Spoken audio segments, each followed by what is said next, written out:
ஏன் ஏழைங்க ஏழைங்களாவே இருக்காங்க, பணக்காரங்க பணக்காரங்களாவே இருக்காங்களே?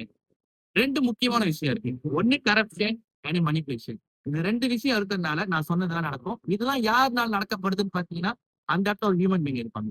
அவங்கள்ட்ட தான் அந்த அதிகாரம் இருக்கும். அவங்க தான் இது எல்லாத்தையுமே ரூல் பண்ணுவாங்க. அப்ப இதுலருந்து நம்ம தப்பிக்க முடியாதுன்னு கேட்டீங்க அப்படின்னா, கண்டிப்பா முடியும். இப்ப இருக்கிற டைம் ஃப்ரேம்ல பார்த்தீங்க அப்படின்னா, கிரிப்டோ கரன்சில ஸ்மார்ட் கான்ட்ராக்ட்னு ஒரு விஷயம் இருக்கு. அது எப்படி ஒர்க் ஆகும்னா, வெப் 3.0 தான் ஒர்க் ஆகும். அப்ப அதுக்கும் இதுக்கும் என்ன சம்மந்தம்னு எடுத்துக்கிட்டீங்க அப்படின்னா, அது 2 விஷயம் நடந்துச்சு. கரப்ஷனும், மனிபுலேஷனும். அங்க ஒரு ஹியூமன் பீயிங் இருக்காங்க. அவங்க ரோல் பண்றாங்க. ஆனா கம்பேர் டூ வெப் 3.0 பார்த்தீங்க அப்படின்னா, எந்த ஒரு ஹியூமன் பீயிங்கும் இருக்க மாட்டாங்க. அதுல வந்து 100% டிரான்ஸ்பரன்சியா நீங்க எல்லாத்தையும் பார்த்துக்க முடியும். ஒரு எக்ஸாம்பிள் சொல்லணும் அப்படின்னா, நானே ஒரு விஷயத்த கோடிங் பண்ணி உள்ளுக்கு அத செட் பண்ணிட்டேன் அப்படின்னா, நான் நினைச்சா கூட அத மாத்த முடியாது. எடிட் பண்ண முடியாது. திருப்பி ஃபுல் பேக் எதுவுமே பண்ணிக்க முடியாது.